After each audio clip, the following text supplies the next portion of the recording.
Assalamualaikum warahmatullahi wabarakatuh. Kami dari kelompok 5 ingin mempresentasikan hasil kerja kami, yaitu tentang analisis rasio keuangan. Dengan kelompok, yang pertama ada Danu Aji Nugroho, kedua ada Imam Saputra, ketiga ada Ilham Yusufa, dan yang keempat ada Pemangwan Diana Saputra.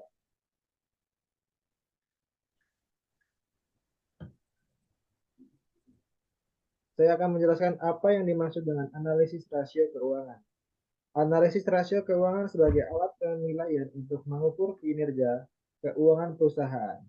Kinerja perusahaan merupakan suatu gambaran tentang kondisi keuangan suatu perusahaan yang dianalisis dengan alat-alat analisis keuangan, sehingga dapat diketahui mengenai baik buruknya keadaan keuangan suatu perusahaan yang mencerminkan prestasi kerja dalam periode tertentu. Untuk mengetahui kinerja keuangan, diperlukan analisis laporan keuangan dengan menggunakan analisis rasio keuangan yang meliputi rasio likuiditas, rasio solvabilitas, rasio aktivitas, dan rasio profitabilitas. Selanjutnya, Rasio keuangan menurut para ahli. Di sini kami memakai dua referensi ahli, yaitu yang pertama menurut Sutrisno, menghubungkan elemen-elemen yang ada pada laporan keuangan seperti elemen-elemen dari berbagai aktivitas satu dengan lainnya. Elemen-elemen pasifa yang satu dengan lainnya. Elemen-elemen aktiva dan pasifa, elemen-elemen neraca dengan elemen-elemen laporan laba rugi atau rugi. Yang kedua, menurut Halim, analisis rasio keuangan merupakan rasio yang pada dasarnya disusun dengan menggabungkan angka-angka di dalam atau antara laporan laba rugi dan neraca.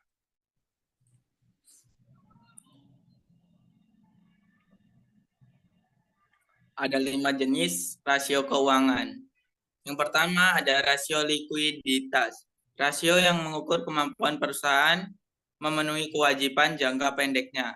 Yang kedua, rasio aktivitas. Rasio yang mengukur sejauh mana efektivitas penggunaan aset dengan melihat tingkat aktivitas aset. Yang ketiga ada rasio solvabilitas.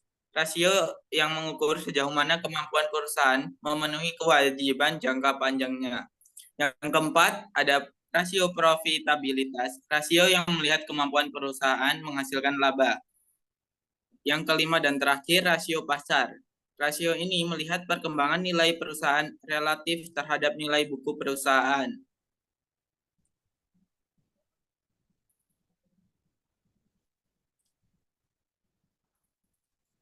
Apa tujuan dari aplikasi analisis rasio dalam laporan keuangan?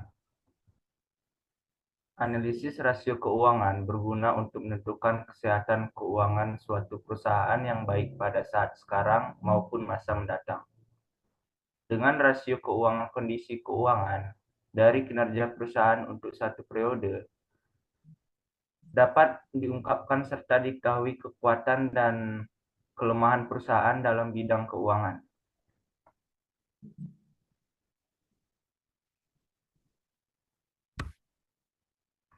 sekian presentasi dari kami. Kami ucapkan terima kasih. Wassalamualaikum warahmatullahi wabarakatuh.